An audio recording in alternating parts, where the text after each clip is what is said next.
Good morning dear students.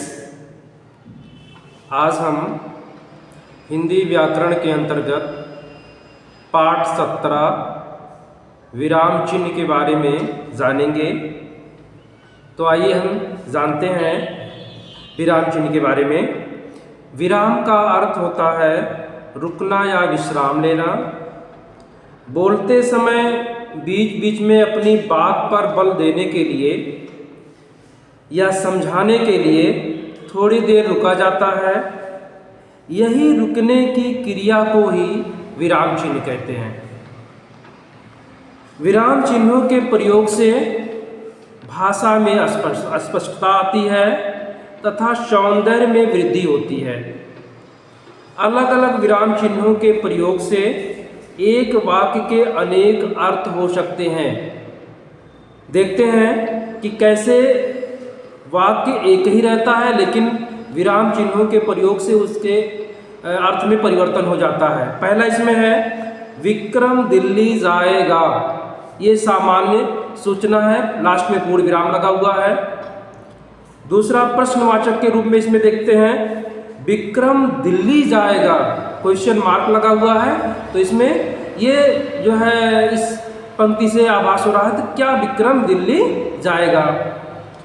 तीसरे अर्थ में आश्चर्य के भाव में विक्रम दिल्ली जाएगा, यहाँ विस्मय सूचक चिन्ह लगा हुआ है या दूसरा अर्थ प्रकट कर रहा है। प्रमुख विराम चिन्हों के बारे में जानेंगे। पहला इसमें है पूर्ण विराम, इसके बारे में देखेंगे। पूर्ण विराम का प्रयोग विस्मयादि बोधक तथा प्रश्न सूचक वाक्यों को छोड़ करके सभी में लगभग पूर्ण विराम का प्रयोग किया जाता है। और इसके बारे में जानेंगे उदाहरण के माध्यम से। छात्रों को चाहिए कि वे खूब मन लगाकर पढ़ें और सफल नागरिक बने। लास्ट में पूर्ण विराम लगाना है, पूर्ण विराम। फिर दूसरा रोहिणी अपने काम में लग गई, पूर्ण विराम इसमें लगा हुआ है। दूसरा प्रश्न सूचक चिन्ह, जिन वाक्यों के अंत में या बीच में क्या कौन कहाँ कब कैसे आए वहाँ हम प्रश्न सूचक चिन्ह का प्रयोग करते हैं। उदाहरण के माध्यम से जानेंगे। क्या तुम कल विद्यालय जाओगे। अब इस वाक्य में देखिए क्या शब्द लगा हुआ है, इसलिए यहाँ प्रश्न सूचक चिन्ह लग जाता है, लगाना होगा। फिर दूसरा तुमने क्या खाया। अब इसमें भी क्या शब्द आ गया है, इसलिए यहाँ प्रश्न सूचक चिन्ह लगेगा। तीसरा देखते हैं विस्मय सूचक चिन्ह। हर्ष का भाव, घृणा का भाव, शोक का भाव, विस्मय का भाव, इस प्रकार के यदि वाक्य को जो है भाव वाले वाक्य आते हैं तो वहाँ विस्मय सूचक चिन्ह का प्रयोग करते हैं। इसका जो है विस्मय सूचक चिन्ह का ये है, इस तरह का। इस उदाहरण के माध्यम से जानेंगे। हाय मैं लुट गया। हाय यानी यहाँ इसके शोक का भाव है। उसके बाद में तुरंत जो है विस्मय सूचक चिन्ह लगा हुआ है। फिर मैं लुट गया, यहाँ गया के बाद में पूर्ण विराम लगेगा। दूसरा अरे तुम कब आए। कब इसमें सेंटेंस में बीच में लगा हुआ है, यहाँ क्वेश्चन मार्क होगा। उसके पहले अरे शब्द आया है, यहाँ विस्मय सूचक चिन्ह होगा। फिर चौथे क्रम में देखते हैं अल्प विराम। अल्प विराम का प्रयोग करने के मुख्य नियम निम्नलिखित है। इसके कुछ नियम हैं, इसके बारे में जानेंगे। पहला इसका नियम है कि समान महत्व के शब्दों तथा वाक्यों को अलग अलग करने में अल्प विराम का प्रयोग होता है। उदाहरण के माध्यम से सीखेंगे। पहला इसमें है वह वीर, फिर अल्प विराम है, दृढ़ निश्चयी, अल्प विराम, साहसी और कर्मठ है। ये समान जो है महत्व वाले शब्द हैं। वीर भी है, दृढ़ निश्चयी भी है, साहसी और कर्मठ, इसलिए यहाँ अल्प विराम का प्रयोग होगा।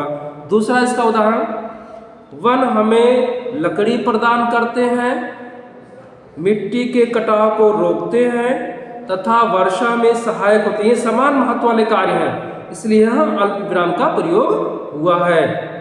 दूसरा नियम जानते हैं अल्पविराम के बारे में। संयुक्त और मिश्रित वाक्यों के उपवाक्यों को अलग करने के लिए हम अल्पविराम का प्रयोग करते हैं। उदाहरण के माध्यम से सीखेंगे। मैं तुम्हारी सहायता अवश्य करता, पर मेरे पास रुपए नहीं है। ये संयुक्त वाक्य है। अब इसमें जो इसका प्रधान वाक्य है, मैं तुम्हारी सहायता अवश्य करता, इसका प्रधान वाक्य, इसलिए यहाँ अल्पविराम का प्रयोग है। बाकी सहायक वाक्य है, पर मेरे पास रुपए नहीं है, यहाँ पर अल्पविराम का प्रयोग हुआ है। तीसरा इसका नियम, जब एक ही तरह के वाक्यांश एक साथ आ जाए वहाँ भी हम अल्पविराम का प्रयोग करते हैं।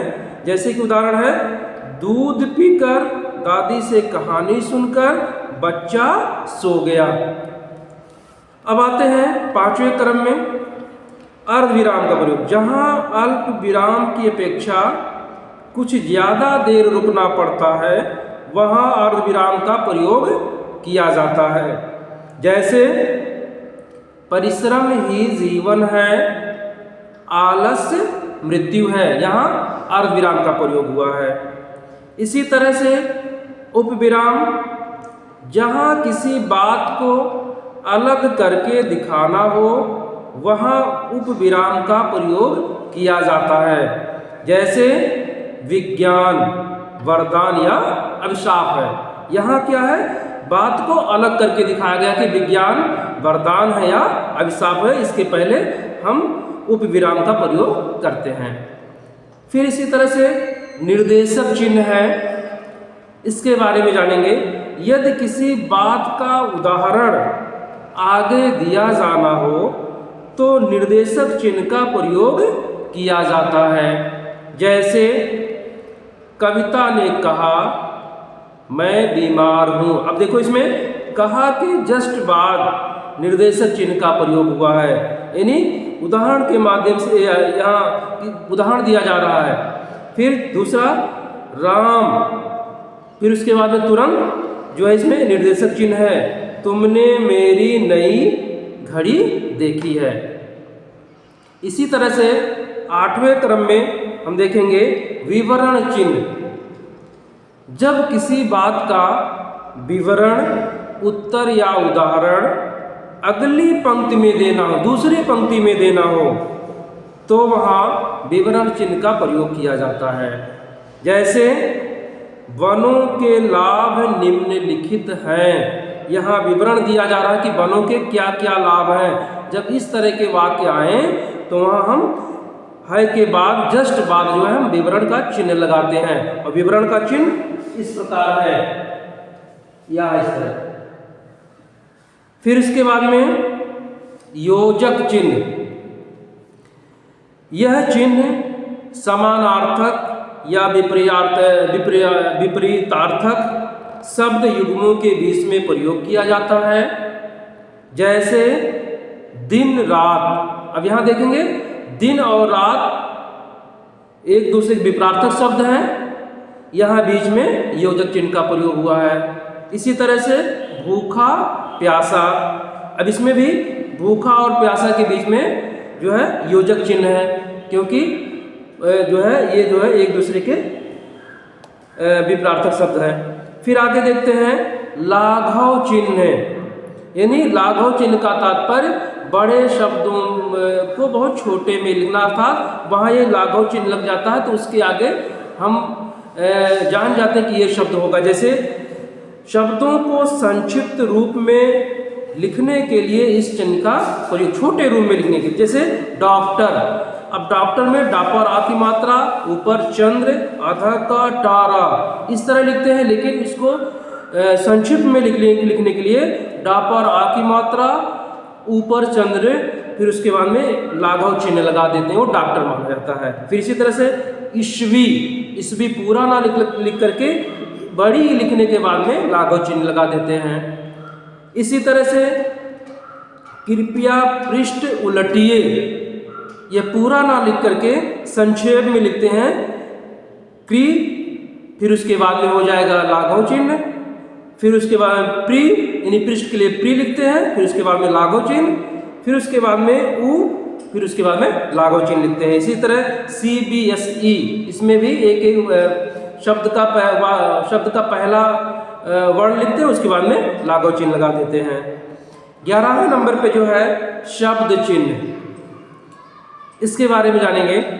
किसी के उपनाम, कविता, लेख या पुस्तकों के शीर्षक को उद्धृत करते हुए, फिर से देख लीजिए, किसी के उपनाम, कविता, लेख या पुस्तकों के शीर्षक को उद्धृत करते समय इकहरे उदाहरण यानी एक चिन्ह वाला का प्रयोग करते हैं। जैसे अयोध्या सिंह उपाध्याय हरिऔध, यहाँ इसमें हरिऔध में इकहरे शब्द चिन्ह का प्रयोग हुआ है, क्योंकि ये इनका उपनाम है। फिर दूसरा उदाहरण है सूर्यकांत त्रिपाठी निराला, निराला इनका उपनाम है, इसलिए यहाँ इकहरे शब्द चिन्ह का प्रयोग किया गया है। दूसरा इसमें कि कविता राम की शक्ति पूजा एक उत्कृष्ट कविता है, इसमें राम की शक्ति पूजा, इसमें भी इकहरे शब्द चिन्ह का प्रयोग हुआ है। 12वें नंबर का देखेंगे उद्धरण चिन्ह। उद्धरण चिन्ह में इसमें देखते हैं किसी व्यक्ति के कथन को, या दोहरे चिन्ह इसको भी हम कहते हैं, किसी व्यक्ति के कथन को मूल रूप में, जो कहें उसी रूप में उद्धृत करने के लिए उद्धरण चिन्ह का प्रयोग किया जाता है। इसको दोहरे उद्धरण चिन्ह भी कहा जाता है।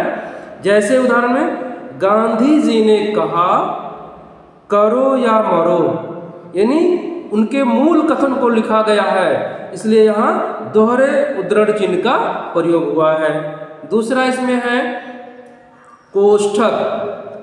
कोष्ठक के भीतर मुख्य रूप से ऐसी सामग्री रखी जाती है जो मुख्य वाक्य का अंग नहीं होता, यानी जो मुख्य वाक्य में होना चाहिए उससे वो हट करके रहता है, उससे अलग होकर के रहता है, यहाँ कोष्ठक का प्रयोग होता है।